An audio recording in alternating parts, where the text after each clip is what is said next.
मित्रांनो, जय जिजाऊ, जय शिवराय, जय शंभूराजे, हरे कृष्ण. मित्रांनो, आज आपण सूत्रसंचालकांसाठी जे निवेदक असतात त्यांच्यासाठी आजचा विषय निवडलेला आहे. तर विषय असा आहे मित्रांनो की जे सूत्रसंचालन करते असतात, निवेदन करतात, त्यांच्यासाठी विषय खूप महत्त्वाचा आहे. कंटिन्यू आपल्याला या मार्केटमध्ये आपल्याला बोलावलं जातं. कशासाठी बोलावलं जातं? निवेदन करण्यासाठी, सूत्रसंचालन करण्यासाठी. आणि ते सूत्रसंचालन करण्यासाठी गेल्याच्या नंतर, निवेदन करायला आपण गेल्याच्या नंतर त्या ठिकाणी कोणत्या गोष्टी आपण पाळायला पाहिजेत, कोणती गोष्ट आपण लक्षात घेतल्या पाहिजे, कोणत्या गोष्टींची जाणीव आपल्याला झाली पाहिजे. कारण ज्या कार्यक्रमाचं सूत्रसंचालन आपण करतो, ज्या कार्यक्रमाचं निवेदन आपल्याला करायचं आहे, त्या कार्यक्रमासाठी आपल्याला बोलवलेलं असतं. आणि त्या ठिकाणी बोलवल्याच्या नंतर आपल्याला तो कार्यक्रम यशस्वीपणे पार पाडायचा असतो. कारण जो सूत्रसंचालन करता असतो, निवेदन करता असतो, तो त्या कार्यक्रमाचा दुवा असतो. तो कार्यक्रम यशस्वी करण्याचं काम त्या सूत्रसंचालनाकडे असतं, त्या निवेदकाकडे असतं. का, कसं?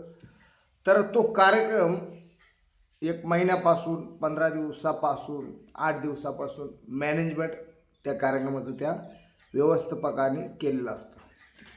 जे आयोजनकर्ते असतात, जे संयोजनकर्ते असतात, त्या कार्यक्रमाचं नियोजन त्यांनी केलेलं असतं. 15 दिवस, महिन्यापासून तो कार्यक्रम कसा झाला पाहिजे, तो कार्यक्रम एकदम सुंदर झाला पाहिजे, एकदम आकर्षक झाला पाहिजे, तो कार्यक्रम म्हणजे लोकांना उत्साही करणारा झाला पाहिजे, लोकांना काहीतरी वेगळा संदेश त्या कार्यक्रमातून पोहोचला पाहिजे, अशी त्या आयोजनकर्त्याची, त्या मालकाची, नियोजनकर्त्याची इच्छा असते मनोमन.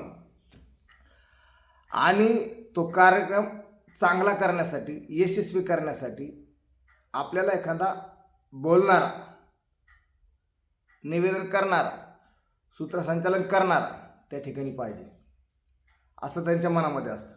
मग सूत्रसंचालन करणारा कसा पाहिजे? तो यशस्वी कार्यक्रम करू शकतो का, किंवा तो त्या कार्यक्रमाला चॅलेंज देऊ शकतो का, आव्हान स्वीकारू शकतो का, किंवा तो कार्यक्रम आपला तो बोगस करून टाकू शकतो, असं त्यांच्या मनामध्ये जात असतं. मग ते निवड करतात की आपल्याला हा सूत्रसंचालन करता पाहिजे, हा निवेदन करता पाहिजे, जेणेकरून तो आपला कार्यक्रम यशस्वी करू शकतो, तो आपला कार्यक्रम एकदम प्रतिभासंपन्न करू शकतो, तो आपला कार्यक्रम अतिशय आकर्षक आणि बहारदार बनू शकतो, असा निवेदन करता आपल्याकडे पाहिजे. म्हणून ते आपल्याला बोलावणं करतात. म्हणून आपल्याला त्या ठिकाणी गेल्याच्या नंतर खऱ्या अर्थानं तो कार्यक्रम यशस्वी करायचा असतो आणि केला पाहिजे. त्या कार्यक्रमाचं नियोजन आपल्याला माहिती असलं पाहिजे, सगळं तो डाटा आपल्याला सगळं माहिती असला पाहिजे. 2 दिवस, 4 दिवस अगोदर त्या ठिकाणी कोणते अतिथी येणार आहेत, उद्घाटन कोणाच्या हस्ते होणार आहे, त्या ठिकाणी कोण मान्यवर बोलणार आहेत, कोण वक्ते येणार आहेत, किती गटाचे श्रोतेवर्ग त्या ठिकाणी येणार आहे, कार्यक्रम कोणता आहे, हे पहिलं आपण लक्षात घेतलं पाहिजे. कोणाचा विवाह आहे, कोणाचा वाढदिवस आहे, सप्ताह आहे का, सामाजिक कार्यक्रम आहे का, धार्मिक कार्यक्रम आहे का, शैक्षणिक कार्यक्रम आहे का, कला क्षेत्रातला कार्यक्रम आहे का, सांस्कृतिक क्षेत्रातला कार्यक्रम आहे का, सामाजिक क्षेत्रातला कार्यक्रम आहे का, राजकीय क्षेत्रातला कार्यक्रम आहे का, कोणता कार्यक्रम आहे, तो आपल्याला अगोदर ऑब्झर्वेशन करावं लागेल, निरीक्षण करावं लागेल, आणि त्याच्यावर आपल्याला चिंतन बोधन करावं लागेल. तो कार्यक्रम आपल्याला कसा यशस्वी घेऊन जाता येईल, त्याचं आपल्याला मंथन करावं लागेल. आणि म्हणून तो कार्यक्रम आपल्याला यशस्वी करावा लागतो. त्या मालकाने, त्या नियोजनकर्त्याने, जे आयोजक असतात, त्या आयोजनकर्त्याने पूर्णपणे विश्वास आपल्यावर ठेवलेला असतो, पूर्ण ट्रस्ट असतो त्यांचा आपल्यावर, की हा सूत्रसंचालन करता निवडला पाहिजे, तो 100% आपला कार्यक्रम यशस्वी करेल. कारण 8 दिवसापासून, 15 दिवसापासून ते नियोजन केलेलं असतं. आणि तो नियोजनाचा दुवा आपण असतो.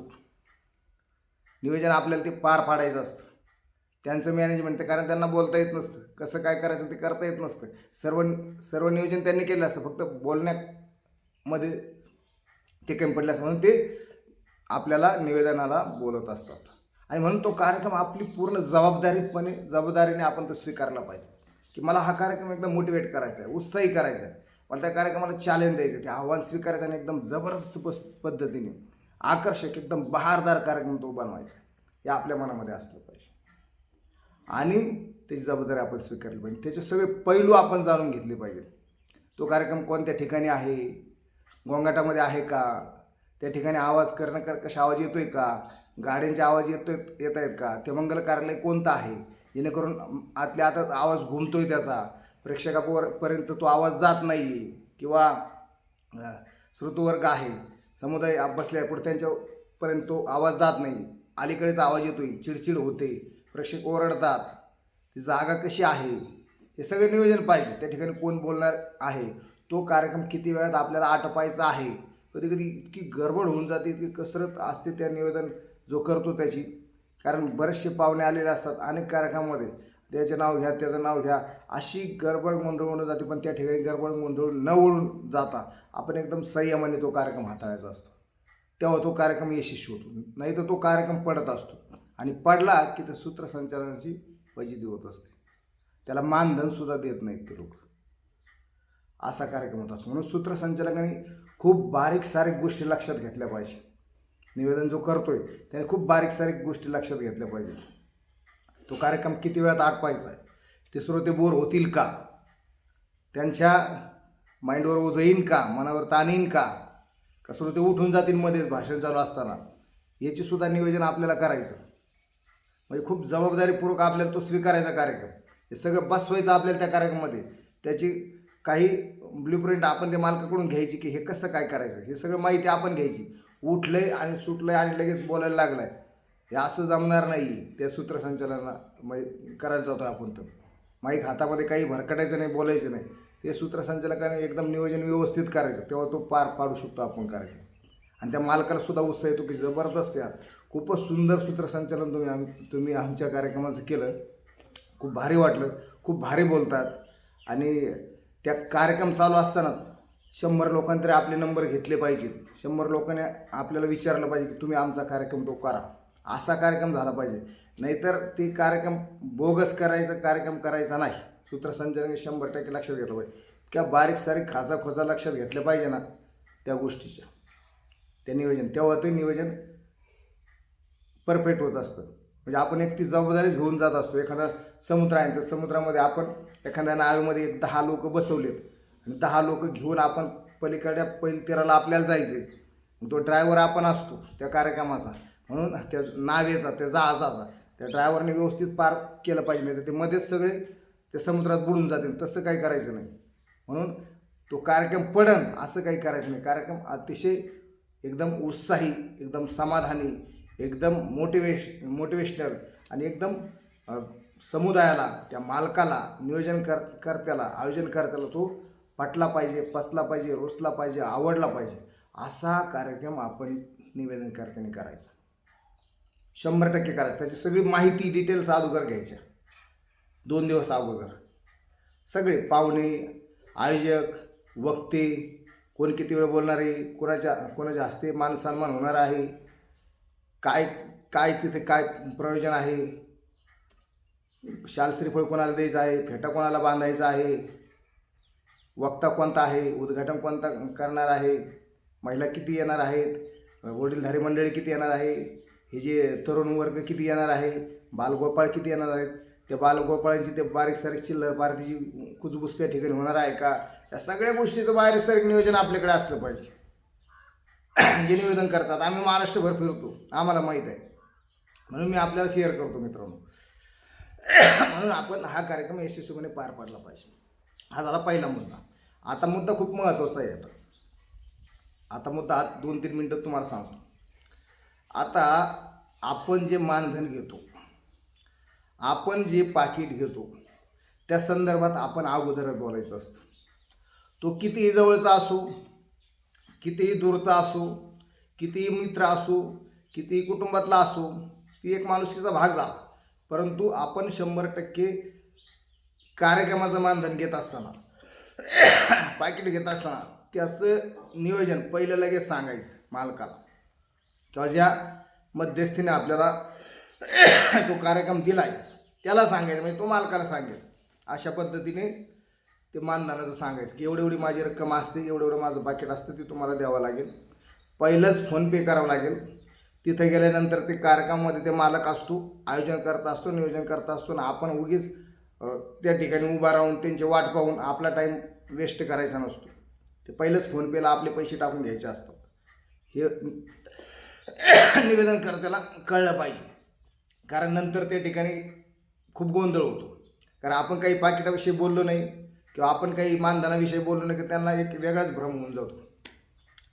त्यांना वाटतं हा बोलत असतो, हा बोलणारच आहे, आपण याला कित्येक कार्यक्रमात पाहिलं आहे, हा असाच बोलतो की काय, फुकटच बोलतो की काय, असं त्यांचा एक गैरसमज होऊन जातो, भ्रम होऊन जातो भला मोठा. आणि मग त्या टायमाला आपण एक दिवस गेलेला असतो, आपला टाईम गेलेला असतो, आपण अनेक उद्योग, अनेक व्यवसाय, अनेक बिझनेसेस सोडून आलेला असतो, आणि त्यावेळी आपला पूर्णपणे टाईम आपण त्या ठिकाणी स्पेंड केलेला असतो.